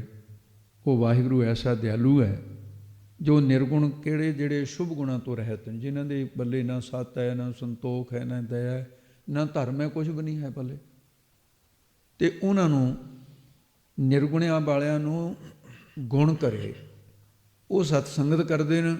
ਵਾਹਿਗੁਰੂ ਦੀ ਕਿਰਪਾ ਦੇ ਨਾਲ ਫਿਰ ਉਹਨਾਂ ਨੂੰ ਇਹ ਸ਼ੁਭ ਗੁਣ ਪ੍ਰਾਪਤ ਹੋ ਜਾਂਦੇ ਨੇ। ਸਤ ਸੰਤੋਖ ਦਇਆ ਧਰਮ ਦਇਆਵਾਨ ਬਣ ਜਾਂਦੇ ਨੇ। ਜਿਹੜੇ ਗੁਣਵੰਤੇ ਨੇ, ਜਿਨ੍ਹਾਂ ਨੂੰ ਸਤ ਸੰਤੋਖ ਦਇਆ ਧਰਮ ਸਤ ਸੰਗਤ ਕਰਕੇ ਪਹਿਲਾਂ ਹੀ ਪ੍ਰਾਪਤ ਹੈ, ਉਹ ਗੁਰੂ ਦੀ ਸ਼ਰਨ ਵਿੱਚ ਆਉਂਦੇ ਨੇ। ਪਰਮੇਸ਼ਰ ਉਹਨਾਂ ਨੂੰ ਗੁਣਵੰਤਿਆਂ ਨੂੰ ਗੁਣ ਦੇ, ਉਹਨਾਂ ਨੂੰ ਬ੍ਰਹਮ ਗਿਆਨ ਦਾ ਗੁਣ ਦੇ ਦਿੰਦਾ। ਜਿਹਦੇ ਕੋਲ ਗੁਣ ਨਹੀਂ, ਉਹਨਾਂ ਨੂੰ ਸਤ ਸੰਤੋਖ ਦਾ, ਗੁਣਵੰਤਿਆਂ ਗੁਣ ਦੇ। ਜਿਸ ਤਰ੍ਹਾਂ ਬਾਰਿਸ਼ ਜਦੋਂ ਪੈਂਦੀ ਹੈ ਨਾ, ਅਤੇ ਬਾਰਿਸ਼ ਉਸ ਥਾਂ 'ਤੇ ਤਾਂ ਪੈਂਦੀ ਹੋਈ ਹੈ ਜਿੱਥੇ ਰੜਾ ਜ਼ਮੀਨ, ਜਿੱਥੇ ਘਾਹ ਵੀ ਨਹੀਂ ਉਗਿਆ ਜਾਂ ਪਿਆ ਤਾਂ ਉਹ ਸੜ ਗਿਆ ਗਰਮੀ ਦੀ ਉਹਦੇ, ਉੱਥੇ ਤਾਂ ਹਰਿਆਵਲਾਂ ਆਉਂਦੀਆਂ ਨੇ। ਪਰ ਜਿਹੜੇ ਥਾਵਾਂ 'ਤੇ ਪਹਾੜਾਂ ਦੇ 'ਚ ਪਹਿਲੀਆਂ ਹਰਿਆਵਲਾਂ ਹੈਗੀਆਂ, ਅਤੇ ਉੱਥੇ ਹੋਰ ਹਰਿਆਵਲਾਂ ਲਿਆਉਂਦੇ, ਮੀਂਹ ਉੱਥੇ ਵੀ ਪੈ ਜਾਂਦਾ। ਮੀਂਹ ਤਾਂ ਸਾਰੇ ਇੱਕ ਸਾਰ ਹੀ ਪੈਂਦਾ। ਕਹਿੰਦੇ ਗੁਰੂ ਨਾਨਕ ਦੀ ਕਿਰਪਾ ਸਾਰਿਆਂ 'ਤੇ ਇੱਕ ਸਾਰਾ। ਜਿਨ੍ਹਾਂ ਕੋਲ ਗੁਣ ਨਹੀਂ, ਖੁਸ਼ਕ ਧਰਤੀ ਦੀ ਨਿਆਈ ਨੂੰ, ਉਹਨਾਂ 'ਚੋਂ ਸ਼ੁਭ ਗੁਣਾਂ ਦੇ ਪੌਦੇ ਪੈਦਾ ਕਰ ਦਿੰਦੇ ਨੇ। ਜਿਨ੍ਹਾਂ ਦੇ ਕੋਲ ਪਹਿਲਾਂ ਹੀ ਪਹਾੜਾਂ ਦੇ ਵਿੱਚ ਸ਼ੁਭ ਜਿਵੇਂ ਪੌਦੇ ਹੈਗੇ, ਉਹਨਾਂ ਨੂੰ ਬ੍ਰਹਮ ਗਿਆਨ ਦਾ ਫਲ ਦੇ ਦਿੰਦੇ। ਗੁਣਵੰਤਿਆਂ ਗੁਣ ਦੇ, ਐਸਾ ਵਾਹਿਗੁਰੂ ਹੈ। ਕਿਹਾ ਕੋਈ ਨਾ ਸੁਝੇ, ਜੇ ਤਿਸ ਗੁਣ ਕੋਈ ਕਰੇ। ਇਹ ਸੁਝੀ ਅਦਕ ਸਹਿਤ ਪਾਠ ਹੈ ਭਾਈ, ਇਹ ਧਿਆਨ ਰੱਖਣਾ ਹੈ। ਤੇ ਪ੍ਰਸ਼ਨ ਹੈ ਸਿੱਧਾਂ ਦਾ, ਕਹਿੰਦੇ ਵੀ ਉਹਨਾਂ ਦਾ ਜਿਹੜਾ ਵਾਹਿਗੁਰੂ ਦੇ ਗੁਣ, ਉਹਨਾਂ ਦੇ ਬਦਲੇ ਕੋਈ ਰੱਬ ਨੂੰ ਵੀ ਕੋਈ ਇਸ ਤਰ੍ਹਾਂ ਗੁਣਕਾਰ ਦੇ ਸਕਦਾ ਹੈ? ਪ੍ਰਸ਼ਨ ਹੈ। ਮਹਾਰਾਜ ਕਹਿੰਦੇ ਨਹੀਂ ਸਿੱਧੋ, ਇਹ ਸੰਸਾਰ ਦੇ ਵਿੱਚ ਤਿਹਾ ਇਹੋ ਜਿਹਾ ਕੋਈ ਵੀ ਨਾ ਸੂਝੀ ਨਹੀਂ ਦਿਸਦਾ ਜਿਹੜਾ ਉਸ ਵਾਹਿਗੁਰੂ ਨੂੰ ਗੁਣ ਕਰੇ, ਭਾਵ ਉਪਕਾਰ ਕਰੇ ਗੁਰੂ ਦੇ ਪਰਮੇਸ਼ਰ ਦੇ ਉੱਤੇ, ਉਸ ਵਾਹਿਗੁਰੂ ਦੇ ਗੁਣ ਉਪਕਾਰ ਕਰੇ, ਇਹ ਕਹੇ ਕਿ ਹੇ ਪ੍ਰਭੂ ਮੈਂ ਤੇਰੇ ਉੱਤੇ ਉਪਕਾਰ ਕਰਦਾ। ਕਹਿੰਦੇ ਅਜੇ ਤਾਂ ਜੰਮੇ ਹੀ ਨਹੀਂ, ਅਜੇ ਤਾਂ ਕੋਈ ਨਾ ਜੰਮੂਗਾ। ਐਸਾ ਪਰਮੇਸ਼ਰ ਵਾਹਿਗੁਰੂ ਹੈ। ਤੇ ਸਰਲ ਅਰਥ ਸੀ। ਹੁਣ ਇਹਦੇ ਵਿੱਚ ਜਿਹੜੇ ਥੋੜ੍ਹੇ ਜਿਹੇ ਇਹਦੇ ਨਾਲ ਗੂੜ ਅਰਥ ਹੋਣਗੇ ਤੇ ਉਹਨਾਂ ਨੂੰ ਧਿਆਨ ਦੇਣਾ ਆਪਾਂ ਸਾਰਿਆਂ ਨੇ ਵਿਚਾਰਨਾ ਹੈ। ਫਿਰ ਚਲੋ ਜੀ ਇਸੇ ਪੌੜੀ ਨੂੰ। ਜੇ ਜੁਗ ਚਾਰੇ ਆਰਜਾ ਹੋਰ ਦਸੂਣੀ ਹੋਏ। ਤੇ ਮਹਾਰਾਜ ਸਾਹਿਬ ਨੂੰ ਪੁੱਛਿਆ, ਕਹਿੰਦੇ ਗਰੀਬ ਨਵਾਜ਼ ਸਿੱਖਾਂ ਨੇ ਪ੍ਰਸ਼ਨ ਕੀਤਾ ਇਹ, ਕਿਉਂਕਿ ਸਿੱਖਾਂ ਦੇ ਪ੍ਰਸ਼ਨ ਵੀ ਵੇਚਣ ਨਾਲ ਕਿ ਸੱਚੇ ਪਾਤਸ਼ਾਹ ਆਪ ਕਿਰਪਾ ਕਰਕੇ ਇਹ ਦੱਸੋ, ਜੇ ਮਨੁੱਖ ਨੇ ਆਪਣੀ ਉਮਰ ਚੰਗੀ ਕਰਨੀ ਹੋਵੇ, ਸ੍ਰੇਸ਼ਟ ਬਣਾਉਣੀ ਹੋਵੇ ਤਾਂ ਕੀ ਸਾਧਨ ਹੈ? ਜੇ ਜੁਗ ਚਾਰੇ ਆਰਜਾ ਹੋਰ ਦੁਸੂਣੀ ਹੋਏ। ਦੇਖੋ ਹੁਣ ਇਹਦੇ 'ਚ ਅਰਥ ਦਾ ਕਟਾਕਸ਼ ਕੈਸਾ ਹੈ। ਜੇ ਕਿਸੇ ਨੇ ਆਰਜਾ ਸ੍ਰੇਸ਼ਟ ਬਣਾਉਣ ਦੀ ਇੱਛਾ ਹੈ ਤਾਂ ਗਿਆਨ ਦੀ ਪ੍ਰਾਪਤੀ ਵਾਸਤੇ ਚਾਰ ਸਾਧਨ, ਚਾਰੇ। ਜੇ ਤਾਂ ਆ ਗਿਆ ਨਾ, ਜੇਕਰ ਇਹ ਇੱਛਾ ਹੈ ਕਿ ਉਮਰ ਮੇਰੀ ਸ੍ਰੇਸ਼ਟ ਹੋ ਜਾਵੇ, ਆਰਜਾ ਨਾਮ ਉਮਰ ਦਾ, ਕਹਿੰਦੇ ਫਿਰ ਚਾਰੇ ਕੀ ਨੇ? ਚਾਰ ਸਾਧਨ, ਸਰਵਣ ਮੰਨਣ ਨਿਧਿਆਸਨ ਤਤ ਤੋਂ ਪਦ ਸ਼ੋਧਨ। ਇਹਨਾਂ ਦੇ ਯੁੱਗ ਕੀ ਸੰਯੁਕਤ ਹੋ ਜਾਵੇ, ਯੁੱਗ ਇੱਥੇ ਲੱਗੂਗਾ ਜੀ, ਜੋ ਕਿ ਸੰਯੁਕਤ ਹੋ ਜਾਵੇ ਇਹਨਾਂ ਦੇ, ਗਿਆਨਵਾਨ ਹੋ ਕੇ ਫਿਰ ਆਰਜਾ ਉਮਰ ਸ੍ਰੇਸ਼ਟ ਹੋ ਜਾਂਦੀ ਹੈ। ਤੇ ਦਸੂਣੀ ਦਸੇ ਇੰਦਰੇ ਜਿਹੜੇ ਉਹਨਾਂ ਦੇ ਵਿਸ਼ੇ ਵਿਕਾਰਾਂ ਵੱਲੋਂ ਊਣੀ ਕਿ ਉੱਚੇ ਹੋ ਜਾਂਦੇ ਨੇ, ਸ੍ਰੇਸ਼ਟ ਹੋ ਜਾਂਦੇ ਨੇ, ਗਿਆਨਵਾਨ ਜਿਹੜਾ ਨਾ, ਤੇ ਉਸ ਪਦ ਦੀ ਪ੍ਰਾਪਤੀ ਹੋ ਜਾਂਦੀ ਹੈ। ਜਾਂ ਫਿਰ ਇਉਂ ਕਹੋ ਵੀ ਦਸੂਣੀ 10 ਜਮਾ ਊਣੀ ਦਾ ਕੀ ਦਵੈਸ਼ ਦੇ ਦੇਣ ਵਾਲੀ ਜਿਹੜਾ ਹੋਰ ਸੁਭਾਅ ਸੀ ਨਾ, ਉਹ ਕਿਸੇ ਅਵਿਦਿਆ ਦਾ ਅੰਤਿਸ਼ ਕਰਨ ਦੇ ਜੋ ਸੂਣੀ ਕੀ ਸੁੰਨੀ ਹੋ ਗਈ, ਉਹ ਹੋਰ ਦਸੂਣੀ 10 ਜਮਾ ਊਣੀ, 10 ਇੰਦਰੀਆਂ ਦੀ ਬਾਸ਼ਨਾ ਊਣੀ ਕਹੀਏ ਖਾਲੀ ਹੋ ਜਾਂਦੀ ਹੈ, ਊਣਾ ਨਾ ਖਾਲੀ ਦਾ ਹੁੰਦਾ ਹੈ। ਫਿਰ ਇਹ ਉਮਰ ਸ੍ਰੇਸ਼ਟ ਹੋ ਜਾਂਦੀ ਹੈ। ਨਵਾਂ ਖੰਡਾ ਵਿੱਚ ਜਾਣੀ ਹੈ, ਨਾਲ ਚੱਲੇ ਸਭ ਕੋਏ। 9 ਖੰਡ 9 ਹਿੱਸਿਆਂ ਵਾਲਾ ਜਿਹੜਾ ਸਰੀਰ ਹੈ, ਇਹਦੇ 'ਚ ਵਾਹਿਗੁਰੂ ਦੀ ਜੋਤ ਵਿਆਪਕ ਹੈ, ਉਹਨੂੰ ਜਾਣ ਲਵੇਗਾ। ਇਹ ਉੱਪਰਲੇ ਸਾਧਨ ਕਰਕੇ ਉਹਨੂੰ ਜਾਣ ਲਊਗਾ। ਫਿਰ 9 ਖੰਡਾਂ ਦੀ ਨਿਆਈ 9 ਗੋਲਕਾਂ ਪ੍ਰਗਟਣ ਜਿਹੜੀਆਂ, ਜਿਵੇਂ ਅੱਖਾਂ ਨੇ, ਨਾਸਕਾਂ ਨੇ, ਕੰਨ ਨੇ, ਉਪਸਥ ਇੰਦਰੀ ਨੇ, ਇਹ 9 ਹਿੱਸੇ ਨੇ। ਤੇ ਇਹ ਹੈ ਇਹ ਸਾਰਾ ਸਰੀਰ। ਜਾਂ 9 ਖੰਡਾਂ ਦੀ ਨੇ 4 ਹਿੱਸੇ ਲੱਤਾਂ ਦੇ, 4 ਬਾਹਾਂ ਦੇ, 1 ਹਿੱਸਾ ਵਿਚਕਾਰਲਾ ਧੜ ਦਾ। 9 ਖੰਡਾਂ ਵਾਲੀ ਦੇਹ, 9 ਟੁਕੜਿਆਂ ਵਾਲੀ ਖੰਡ 9 ਟੁਕੜੇ ਦਾ ਹੁੰਦਾ ਹੈ। ਤੇ ਇਹਦੇ ਵਿੱਚ ਵਿਆਪਕ ਪਰਮੇਸ਼ਰ ਨੂੰ ਜਾਣ ਲਊਗਾ। ਹਿਰਦੇ ਕਮਲ ਮੈਂ ਹਰ ਕਾ ਵਾਸ, ਕਿ ਵਾਹਿਗੁਰੂ ਹਿਰਦੇ ਦੇ ਵਿੱਚ ਹੈ।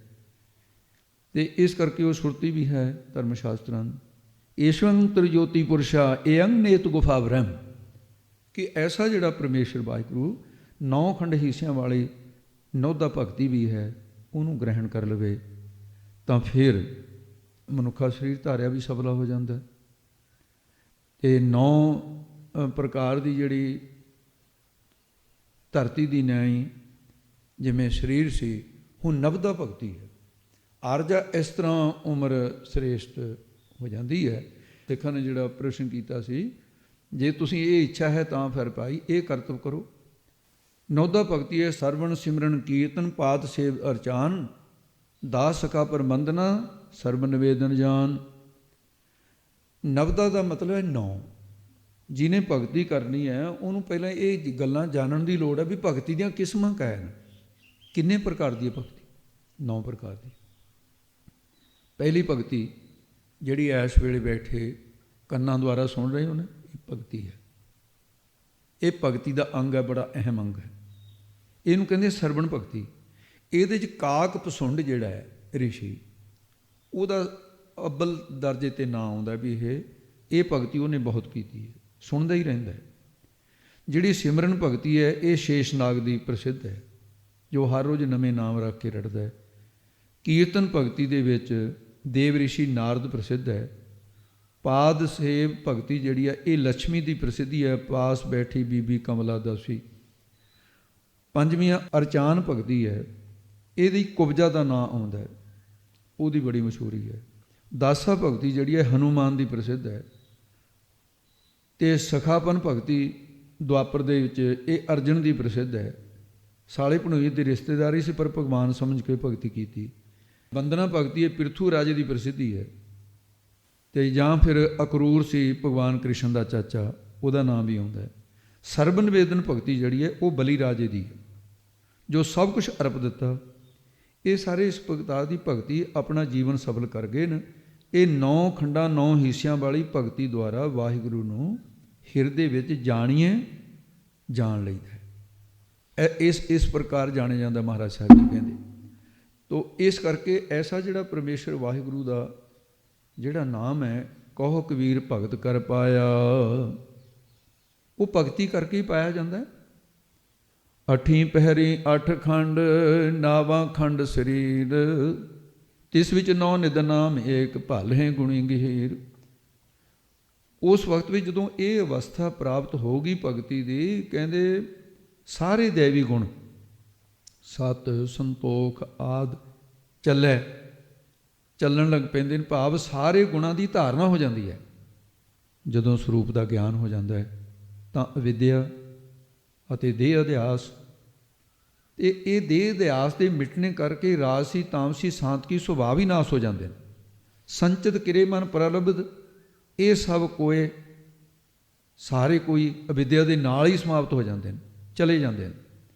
ਇਹ ਅਵਸਥਾ ਪ੍ਰਾਪਤ ਹੋ ਜਾਂਦੀ ਹੈ। ਚੰਗਾ ਨੌਰ ਖਾਈ ਕੈ ਜਸ ਕੀਰਤ ਜਗ ਲੇ, ਚੰਗਾ ਸ੍ਰੇਸ਼ਟ ਨੌ ਰਖਾ ਕੇ, ਕਿਹੜਾ ਬ੍ਰਹਮ ਬੇਤਾ, ਇਹ ਨਾਮ ਪੈ ਜਾਂਦਾ ਹੈ।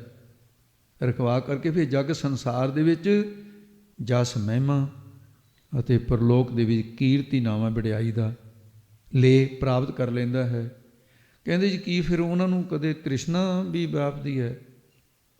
ਜਦੋਂ ਐਸੇ ਬ੍ਰਹਮ ਬੇਤਿਆਂ ਦੀ ਇਹ ਅਵਸਥਾ ਹੈ, ਇਹ ਸਵਾਲ ਹੈ, ਅਤੇ ਮਹਾਰਾਜ ਨੇ ਉੱਤਰ ਦਿੱਤਾ ਹੈ, ਜੇ ਤਿਸ ਨਦਰ ਨ ਆਵਈ ਤਾਂ ਬਾਤ ਨ ਪੁੱਛੈ ਕੇ।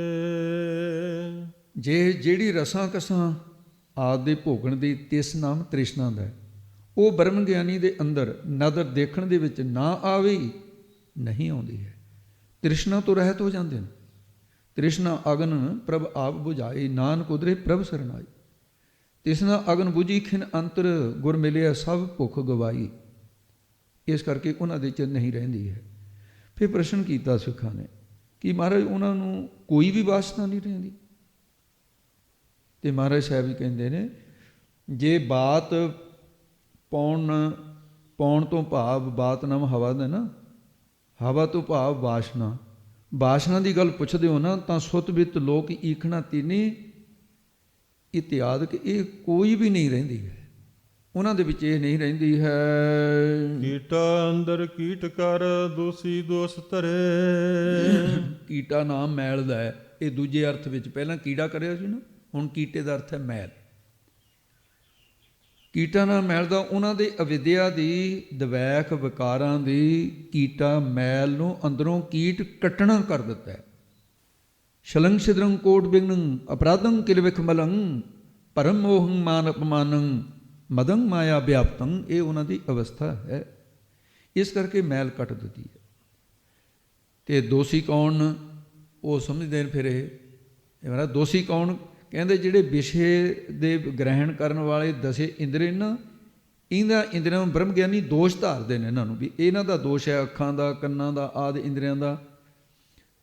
ਨੈਣ ਨ ਦੇਖੇ ਸਾਧ ਸੇ ਨੈਣ ਵਿਹਾਲਿਆ, ਕਰਨ ਨ ਸੁਣੀ ਨਾਦ ਕਰਨ ਮੁਦ ਘਾਲਿਆ, ਰਸ ਨ ਜਪੇ ਨ ਨਾਮ ਤਿਲ ਤਿਲ ਕਰ ਕਟੀਐ, ਹਰਿ ਹਾਂ ਜਾ ਬਿਸਰੇ ਗੋਬਿੰਦ ਰਾਏ ਦਿਨੋਂ ਦਿਨ ਘਟੀਐ।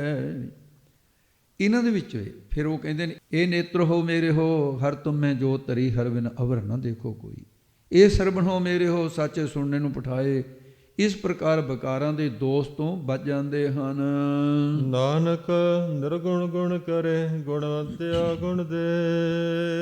ਗੁਰੂ ਸਾਹਿਬ ਜੀ ਉਚਾਰਨ ਕਰਦੇ, ਉਹ ਬ੍ਰਹਮ ਗਿਆਨੀ ਤਤ ਵੇਤੇ ਐਸੇ ਨੇ ਜਿਹੜੇ ਨਿਰਗੁਣੀ ਜੀਵਨ ਨਾ, ਜਿਨ੍ਹਾਂ 'ਚ ਗੁਣ ਨਹੀਂ ਹੈ ਕੋਈ, ਅਤੇ ਉਹਨਾਂ ਨੂੰ ਗੁਣ ਦੇ ਕੇ ਉਪਕਾਰ ਕਰਦੇ ਨੇ, ਭਲਾ ਕਰਦੇ, ਗੁਣ ਨਾਲ ਉਪਕਾਰ ਦਾ ਹੈ। ਉਹਨੂੰ ਸਿੱਖਿਆ ਦੇ ਕੇ ਉਪਕਾਰ ਕਰਦੇ, ਗੁਣ ਕਰਦੇ ਨੇ, ਉਪਕਾਰ ਕਰਦੇ ਨੇ।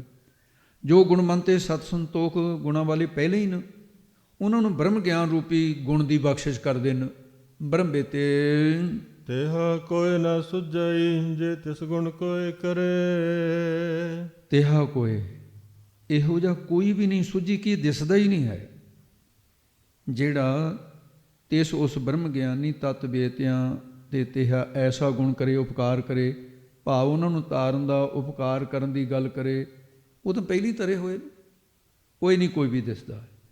ਇਸ ਤੋਂ ਬਾਅਦ ਹੁਣ ਸੰਪਰਦਾ ਦੇ ਤੀਸਰਾ ਅਰਥ ਇਸੇ ਪੌੜੀ ਦਾ ਜਿਹੜਾ ਹੈ, ਤੇ ਉਹਦੇ 'ਚ ਜਿਵੇਂ ਫਰਮਾਨ ਕਰਦੇ ਨੇ, ਸੁਣੋ ਜੇ। ਜੇ ਜੁਗ ਚਾਰੇ ਆਰਜਾ, ਹੋਰ ਦਸੂਣੀ ਹੋਏ। ਹੁਣ ਪ੍ਰਸ਼ਨ ਹੈ, ਸਤਿਗੁਰੂ ਜੀ ਆਪ ਕਿਰਪਾ ਕਰਕੇ ਦੱਸੋ ਕਿ ਉਸ ਵਾਹਿਗੁਰੂ ਦੀ ਪ੍ਰਾਪਤੀ ਵਾਲੇ ਹੋਰ ਵੀ ਕੋਈ ਸਾਧਨ, ਵਾਹਿਗੁਰੂ ਜੀ ਦੀ ਪ੍ਰਾਪਤ ਹੋਵੇ, ਪਿੱਛੇ ਦੱਸੇ ਹੋਰ ਕੋਈ ਸਾਧਨ। ਮਹਾਰਾਜ ਕਹਿੰਦੇ ਹੈ। ਕਿਹੜੇ ਨੇ? ਜੇਕਰ ਜੁਗ ਨਾਵੇਂ ਦੋ ਦਾ, ਚਾਰੇ ਚਾਰ ਭਾਵ 2 ਤੇ 4 6 ਹੋ ਜਾਂਦੇ ਨੇ। ਜੁਗ 2 ਚਾਰੇ 4, 2 ਤੇ 4 6 ਹੋ ਗਏ। ਇਹ ਹੈ ਵੀ ਖਟ ਸੰਪਤੀ ਹਿਰਦੇ 'ਚ ਧਾਰਨ ਕਰ ਲਵੇ। ਸਮਦਮ ਸਰਦਾ ਤੀਸਰੀ, ਸਮਾਧਾਨ ਪ੍ਰਾਨ, ਛਟੀ ਤਿਤਿਕਸ਼ਾ ਜਾਨੀਐ, ਭਿੰਨ ਭਿੰਨ ਜੇ ਨਾਮ। ਜੁਗ ਦਾ ਅਰਥ ਦੋ ਕੀ ਹੈ? ਜੀਵ ਤੇ ਈਸ਼ਵਰ ਦੋ ਅਲੱਗ ਅਲੱਗ ਦਿਸਦੇ, ਇਹਨਾਂ ਦੀ ਏਕਤਾ ਹੋ ਜਾਵੇ।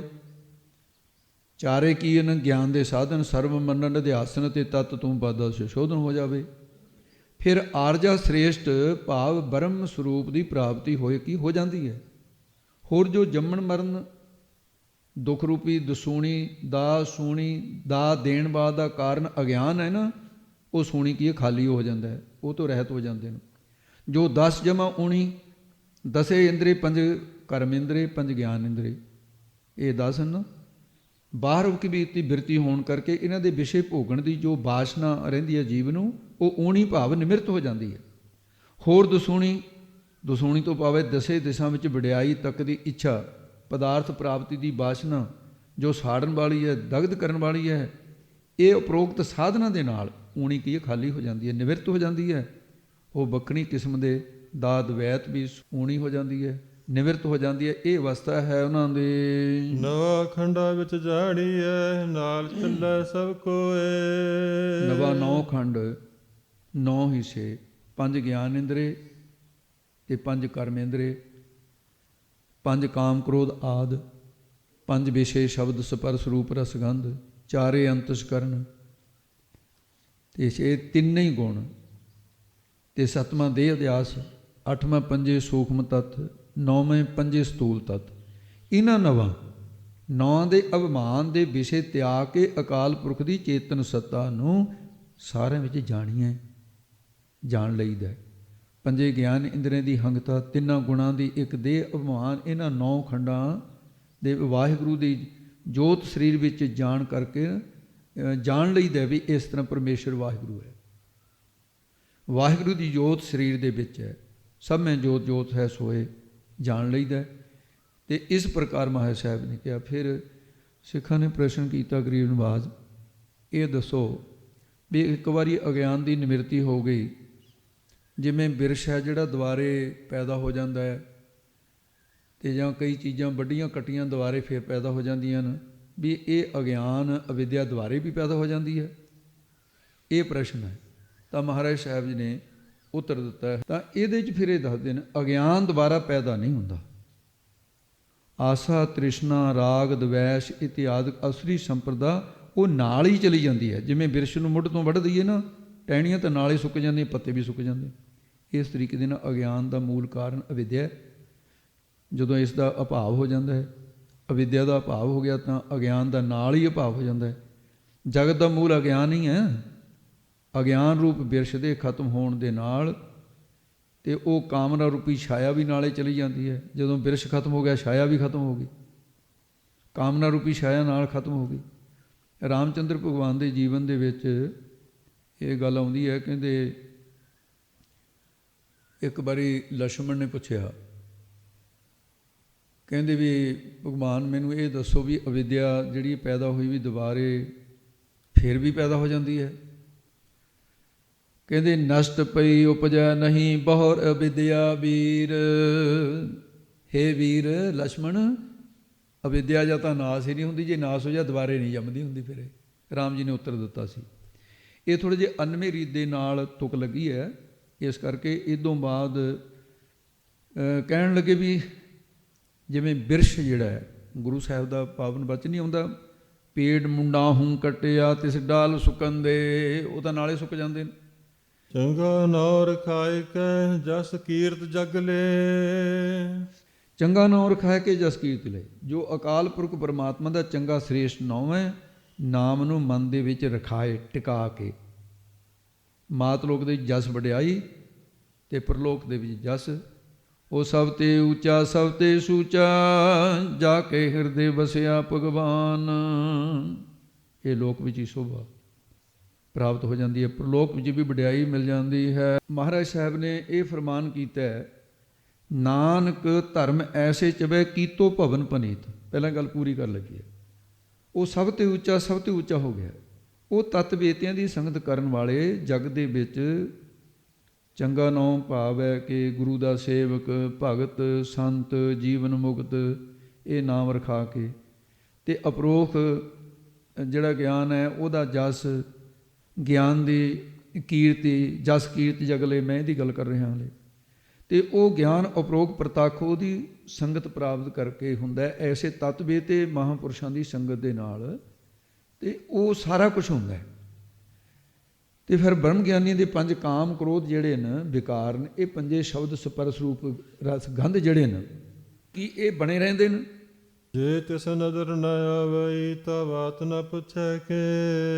ਕਹਿੰਦੇ ਜੇਕਰ ਤਿਸ ਉਸ ਬ੍ਰਹਮ ਬੇਤੇ ਦੀ ਬਾਤ ਪੁੱਛਦੇ ਹੋ ਨਾ, ਉਹਦੇ ਵਿੱਚ ਵਿਕਾਰ ਰਹਿੰਦੇ ਨੇ, ਇਹ ਪੁੱਛਦੇ ਹੋ ਨਹੀਂ, ਉਹ ਤਾਂ ਉੱਤਮ ਹੈ। ਨਦਰ ਨਾ ਆਵੇ, ਉਹਦੇ 'ਚ ਵਿਸ਼ੇ ਵਿਕਾਰ ਦ੍ਰਿਸ਼ਟੀ ਨਹੀਂ ਆ ਰਹੇ, ਕੋਈ ਲੱਭਣਾ ਵੀ ਚਾਹੇ ਉਹਦੇ 'ਚ ਨਹੀਂ ਲੱਭਦੇ ਹਨ। ਪ੍ਰਭ ਕੀ ਸੇਵਾ ਜਨ ਕੀ ਸੋਭਾ, ਕਾਮ ਕ੍ਰੋਧ ਮਿਟੇ ਤਿਸ ਲੋਭਾ। ਹੇ ਸਤਿਗੁਰੂ ਜੀ, ਉਹਨਾਂ ਤੱਤ ਵੇਤਿਆਂ ਵਿੱਚ ਕਿਸੇ ਪ੍ਰਕਾਰ ਦੀ ਬਾਸ਼ਨਾ ਰਹਿੰਦੀ ਹੈ? ਬਾਤ ਨਾਮ ਬਾਸ਼ਨਾ ਦਾ ਹੈ, ਤਾਂ ਬਾਤ ਨਾ ਪੁੱਛੇ। ਜੇ ਬਾਤ ਨਾ ਤੁਸੀਂ ਬਾਸ਼ਨਾ ਬਾਰੇ ਪੁੱਛਦੇ ਹੋ ਤਾਂ ਸ਼ਾਸਤਰ ਵਾਸ਼ਨਾ, ਕਰਮ ਵਾਸ਼ਨਾ, ਅਰਥ ਵਾਸ਼ਨਾ, ਅਨੁਸ਼ਠਾਨ ਵਾਸ਼ਨਾ,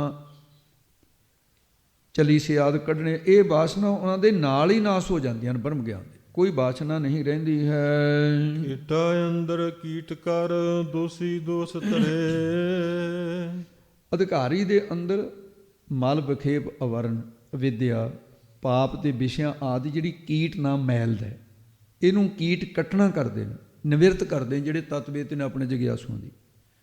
ਦੋਸ਼ੀ ਦੋਸ਼ ਤੇਰੇ, ਜਿਹੜੇ ਦੋਸ਼ੀ ਵਿਸ਼ੇ ਨੇ, ਇਹਨਾਂ ਵਿੱਚ ਦੋਸ਼ ਧਰਦੇ, ਦਵੈਸ ਦ੍ਰਿਸ਼ਟੀ ਧਾਰਦੇ ਨੇ। ਦੱਸਦੇ ਨੇ ਕਿ ਭਾਈ ਇਹਨਾਂ ਦੀ ਸੰਗਤ ਕਰਕੇ ਸਾਰਿਆਂ ਨੇ ਨੁਕਸਾਨ ਹੀ ਉਠਾਇਆ। ਜਿਹਨੇ ਵੀ ਵਿਸ਼ੇ ਭੋਗੇ ਨੇ ਉਹਨਾਂ ਨੂੰ ਉਹਨਾਂ ਦੀ ਤ੍ਰਿਸ਼ਨਾ ਨਹੀਂ ਨਿਵਰਤ ਹੋਈ, ਬਣੀ ਰਹਿੰਦੀ ਹੈ। ਇੰਦਰਪੁਰੀ ਦਾ ਰਾਜ ਕਰਨ ਵਾਲੇ ਰਾਜੇ ਦੀ ਹਾਲਤ ਕੈਸੀ ਹੋਈ? ਅਤੇ ਮਹਾਰਾਜ ਸਾਹਿਬ ਨੇ ਫਰਮਾਨ ਕੀਤਾ, ਗੋਤਮ ਤਪਾ ਅਹਲਿਆ ਇਸਤਰੀ ਤਿਸ ਦੇਖ ਇੰਦਰ ਲੁਭਾਇਆ, ਸਹਿ ਸਰੀਰ ਚਿਹਨ ਪਗ ਹੋਏ ਤਾਂ ਮਨ ਪਛੋਤਾਇਆ। ਵਿਖੇ ਠਕੌਰੀ ਜਿਨ ਜਿਨ ਖਾਈ, ਤਾਂ ਕਿ ਤ੍ਰਿਸ਼ਨਾ ਕਬਹੂ ਨਾ ਜਾਈ। ਇਸ ਤਰੀਕੇ ਦੇ ਨਾਲ ਤੇ ਬ੍ਰਹਮਾ ਨੂੰ ਆਪਣੀ ਸੁਪੁੱਤਰੀ ਤਲੋਚਮਾ ਸਰੁਸਤੀ ਦੇ ਉੱਤੇ ਬਾਸ਼ਨਾ ਫੁਰੀ, ਬਦਨਾਮੀ ਖੱਟੀ, 5 ਮੂੰਹ ਬਣੇ। ਸ਼ਿਵ ਜੀ ਨੇ ਉਹਦਾ ਸਿਰ ਵੱਢਿਆ, ਬ੍ਰਹਮ ਹੱਤਿਆ ਲੱਗੀ, ਕਪਾਲ ਮੋਚਨ ਤੀਰਥ ਬਣਿਆ। ਇਹ ਇਸ ਤਰ੍ਹਾਂ ਫਿਰ ਚਾਰੇ ਵੇਦ ਵਿਖਾਣ ਦਾ ਚਤੁਰਮੁਖੀ ਹੋਏ ਖਰਾ ਸਿਆਣਾ, ਲੋਕਾਂ ਨੂੰ ਸਮਝਾਇਂਦਾ ਦੇਖ ਸਰੁਸਤੀ ਰੂਪ ਲੁਭਾਣਾ। ਇਸ ਪ੍ਰਕਾਰ ਉਹ ਜਿਹੜੇ ਬ੍ਰਹਮ ਬੇਤੇ ਹੈ ਨਾ, ਇਹਨਾਂ ਨੂੰ ਵਿਸ਼ੇ ਵਿਕਾਰਾਂ ਵਿੱਚ ਦੋਸ਼ ਆਰੋਪਣ ਕਰਦੇ ਵੀ ਦੇਖੋ ਭਾਈ ਇਹਦੇ 'ਚ ਦੋਸ਼ ਧਰੇ, ਆਪ ਅਸੰਗ ਰਹਿੰਦੇ ਨੇ।